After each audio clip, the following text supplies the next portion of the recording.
All righty. Well, this morning is a special morning because we have with us in our midst a birthday girl. And this birthday girl has celebrated her 96th birthday. And this birthday girl happens to be Reverend Aaron's mom. Would you please stand up, Mom, and take a bow?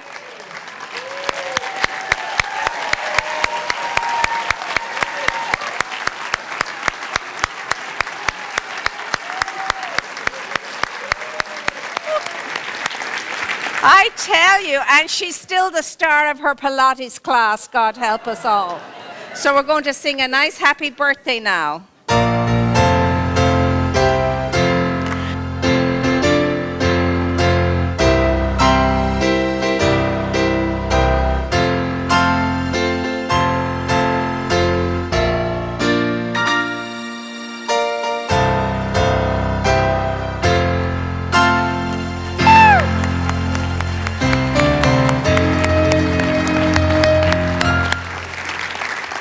I'm telling you, she is such an example to us all as this good mother, and I think she's earned the title for us all to be able to call her grandma.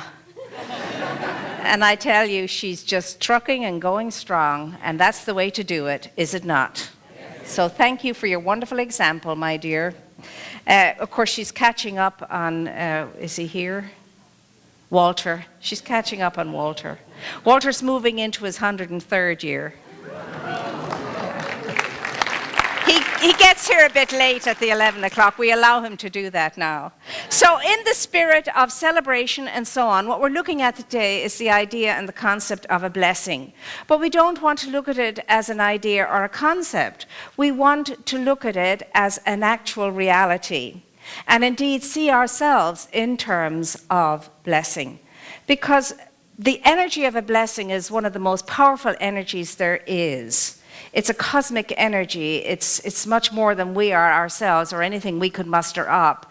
It comes from that which is greater than we are when we're in that awareness of being blessed and being able to bless. And if you go to the dictionary and look at the idea of a blessing, they'll tell you it is to confer prosperity upon another.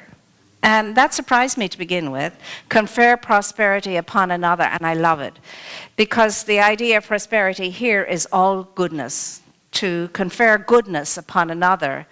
Prosperity, fullness, plenty upon another. And when we bless, that's what we're doing. And one of the seminal way, of course, to bless is in prayer. I'm not talking about saying prayers. We could be rattling off prayers from now until the cows come home, and it wouldn't mean a thing if we're just rattling off words. I'm talking about the sense and sensibility of what it is to understand yourself as your whole life being a prayer in expression. Because everything can be a prayer, which is a blessing, same thing. A smile can be a prayer. A pat on the back can be a prayer. A good word can be a prayer. Guarding against using angry words or whatever can be a prayer. So many ways we can show up in prayer in our lives, and it just means being mindful, being conscious. That's prayerful, prayer-filled. It's blessingful, blessing-filled. And so it's given to you and to me to be the blessing that we are created to be on this plane while we're on this plane, because the only reason why any one of us is here is so that we can be in service to each other. So that we can be a blessing to another. And so when we are people of the blessing, if we are blessing, and this has nothing to do with religion, it has to do with spirituality. You don't need a religion to be a blessing in the world. It has to do with spirituality and the unfolding of the greater self of ourselves as we move through this human experience. And there is a greater, like it or not, believe it or not, there's a greater aspect to ourselves that goes mostly totally ignored by the majority of us. But that great spiritual self is there. And the idea of a blessing or a prayer is to align yourself, with your essential nature, which is an eternal nature, a cosmic nature, a divine nature, whatever you want to call it.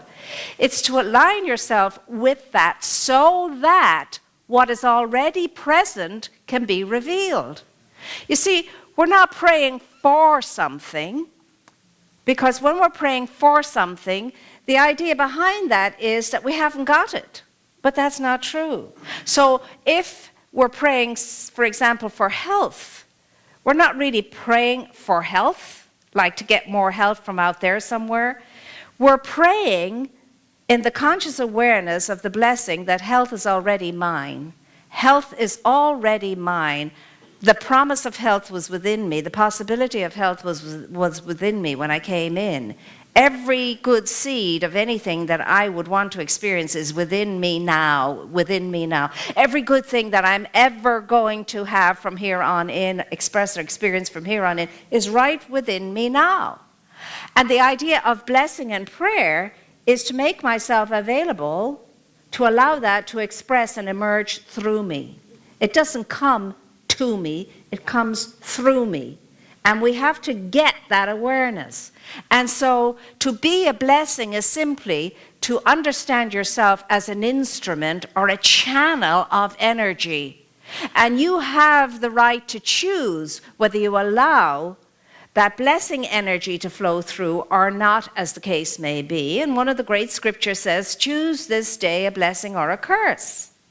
If we're not blessing, we're cursing, or being cursed, as the case may be. And it's not a conscious thing either. It's not a conscious. What blesses us? Our beautiful thoughts. What curses us? Our horrible thoughts. And so it all has to do with mindfulness, presence of mind, present in mind, present as mind.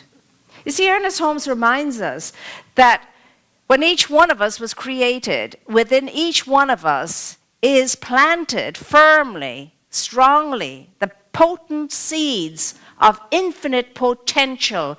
And it's yours, he says, the privilege to bring it to birth it. It's up to each one of us. So always we're going to come back to the necessity of being mindful and present to the moment. Would you rather live in the joy of today, or by taking thought for tomorrow be in angst?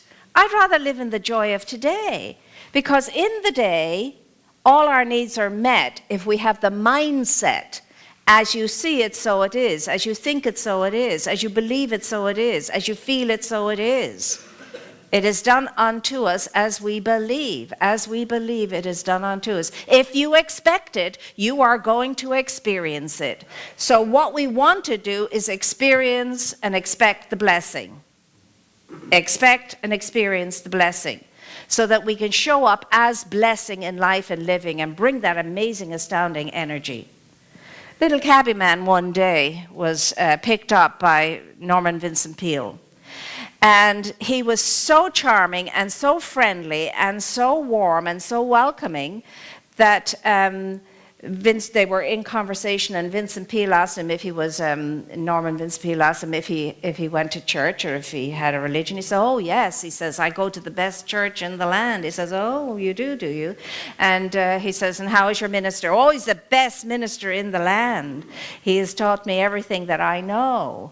And they go on in the conversation. He said, thanks to that minister, he said, I got into the cabbie business and I'm successful at it, and even managed to come through the depression and be okay and be able to take care of my needs and my family's needs.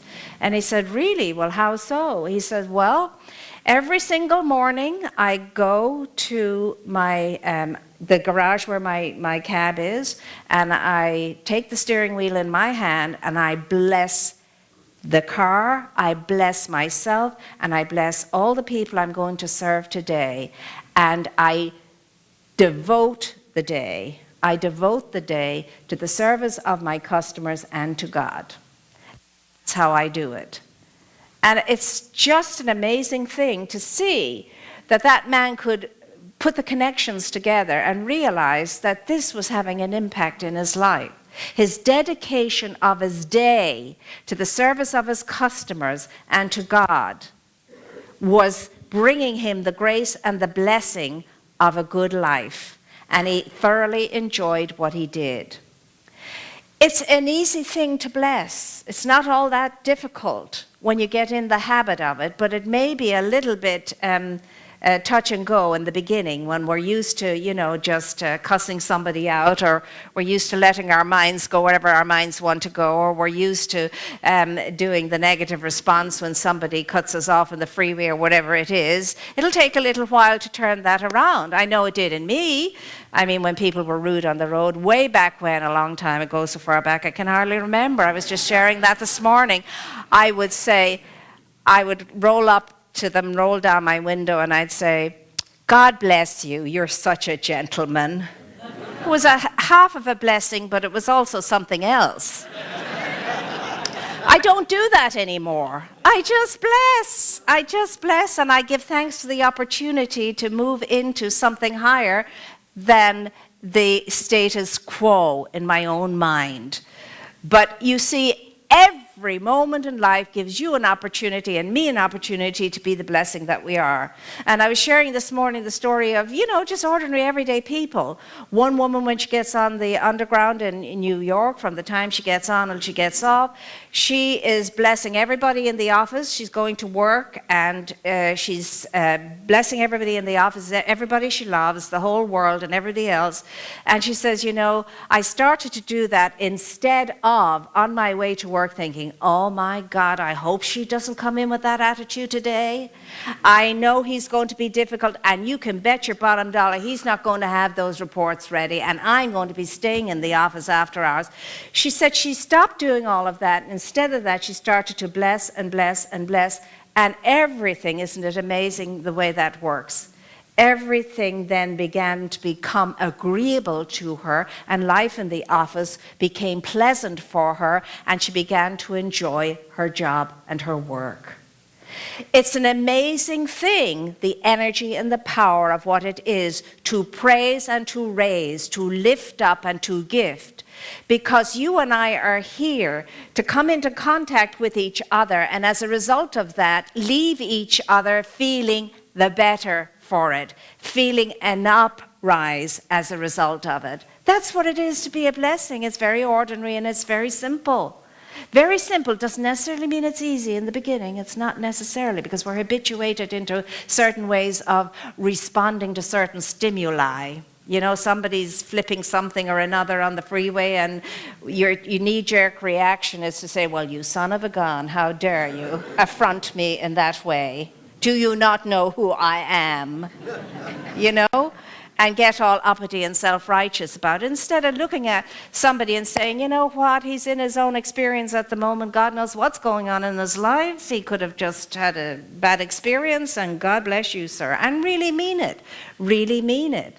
But it's an amazing thing, the changes you see when people get into cars. I have a friend, she's the most beautiful, kind, compassionate, gentle soul. In a car, she's like Godzilla on steroids. Push it or park it, whatever, And so it's a beautiful place to learn the spiritual qualities of blessing your car on the freeway and side streets and in parking places when little old ladies are looking for a space at Trader Joe. Little old ladies, I'm telling you, they know how to jam on that thing when they see a space and go, shh. You're dawdling into it nicely, and all of a sudden, shh, there she is, Grandma, got your space. And I say, God bless you, Grandma, may you always have that umph. And so, but blessing is a normal and natural, healthy, wonderful thing. And it's the easiest, quickest way that you and I can be the truth that we're meant to be on this plane, by blessing and blessing and blessing and blessing again. And you don't even have to open your mouth to do it. You just have to know it within yourself. There's a power, there's an energy, there's a vitality, there's a vim, there's a vigor, there's a zest in all of that can go out from you. Like the man who in the bus, every day in New York, the bus man, it must be the New Yorker's turn this week, he gets on the bus and he looks all around him, he takes all the characters in the bus, and then he goes from one person to the next, and he blesses every single one One particular man was a bit of a challenge to him, very grumpy old man, and he couldn't even get a grunt out of him when he'd greet him in the morning. But anyway, one day he was just happened to be sitting behind the man, and he was praying for the man and seeing the man in the light and so on and so forth. And then the older man turned around and he said, "You know what this world needs is a spiritual revival." So he was getting it at some level, but he didn't know it was himself that needed the spiritual revival and not the world. But that was a beginning. That was a beginning, and this gentleman just loved to do that.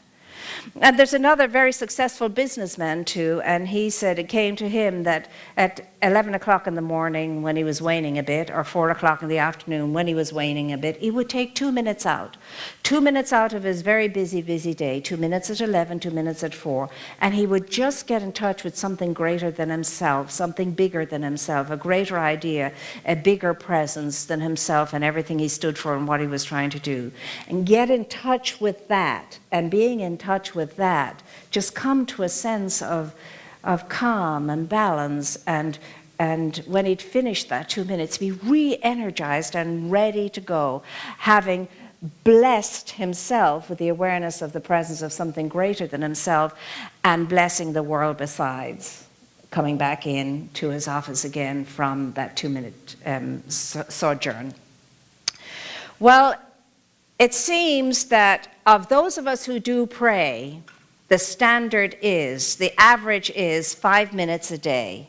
Amongst those of us who pray, the average amount of time spent in prayer, apparently, is 5 minutes. Well, when you consider there's 960 minutes in the day, 5 minutes is reduced to 0.5% of 1%. 0.5% of 1%. Now, why is that important? Well, think about it.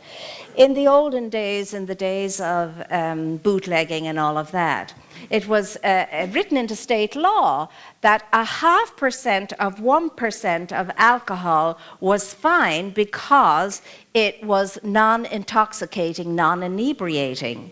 Well, as it is on the material plane, it is on the spiritual plane. 0.5% of 1% of prayer is non-inebriating and non-intoxicating, and you won't get high on spirit with 5 minutes a day. So it's just as impotent in a way as is that level of alcohol. So you and I, if we're doing the 5 minutes a day thing, need to up the ampage a little bit on that one. But remember what prayer is. It's not rattling off words. It's not rattling off formulae. It's not rattling off anything. It's just being aware of something great going on, called life itself. And you get it. You get the awesomeness of that. You understand that there's more to her than seems to be the case. There's more to him that seems to be the case. And God knows there's more to me than seems to be the case. And thank God for that. Because we don't always see enough of the splendor and the promise, the infinite potential within ourselves. And if we don't get it in ourselves, we're not going to get it in anybody else. Oh, no, no, no, no. Because you can only get in others what you find in yourself. And you will get in others what you find in yourself, the good and the bad and the indifferent. Because we're just magnetic fields. We attract onto ourselves like. Like attracts onto like. And the beauty of blessing is giving and receiving. I give a blessing, I receive a blessing. And giving, the energy of giving is radiation. The energy of giving is radiation. And the energy of receiving is magnetism, attraction. And that's going on in the circular movement of blessing. I bless and I am blessed. I bless and I am blessed. I cannot bless and not be blessed back, because life gives back to us what we put into it. You see, I don't know why it is we don't get that simple context. People are wondering why their lives are up and down the yin-yang and on a river without a paddle and everything else. It's very simple. What are you bringing to life? Because whatever you're bringing to it and putting into it is what you're getting back from it. So if you want to get back more from life, bring more to life. If you want to be blessed, then get out there and bless every Tom, Dick, Sheila, Mary, and Harry, and everything in between. That's the way it works. It's an exchange of energy. We attract ourselves back onto ourselves. On a good day, that's good. But not on those days that are not so good. So, whatever it is you want more of, give some of that away. That's the quickest way to get it into your life. You haven't enough love? Then give some away. You haven't enough, whatever it is, joy, then give joy away. And it's okay to have a little tantrum now and again when you feel it's just too much. And when I see little ones having tantrums in the supermarket, I say to them, enjoy it, have at it, kick your heels high, because you won't get to do this in a little while. You can only do it while you're small. Do it whenever you need to do it. Because there are days I'd like to fling myself down on the ground and kick up my heels in the air and scream.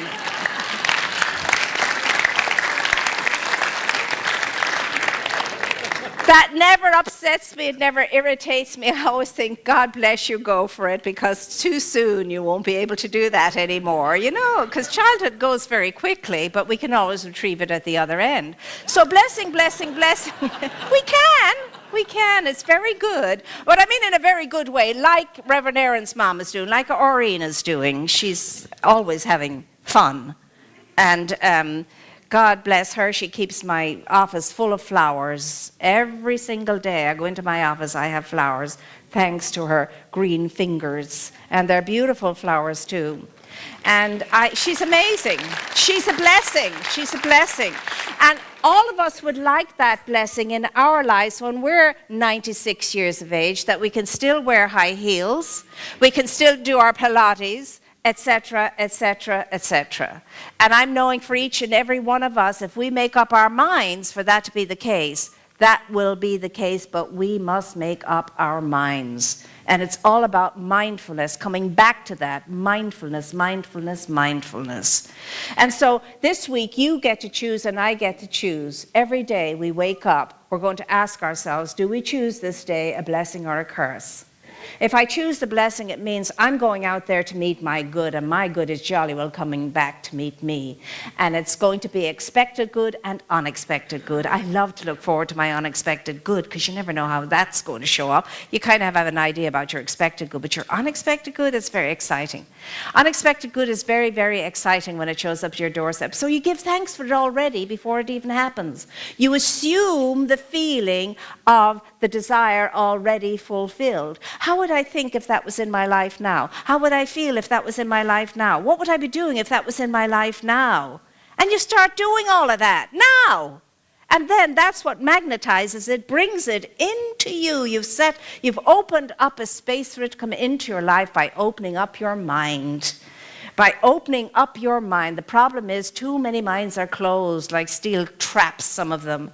And we can't open ourselves up to new things. Well, the blessing is, it's given to you. You can do this. You can do this, and so can I.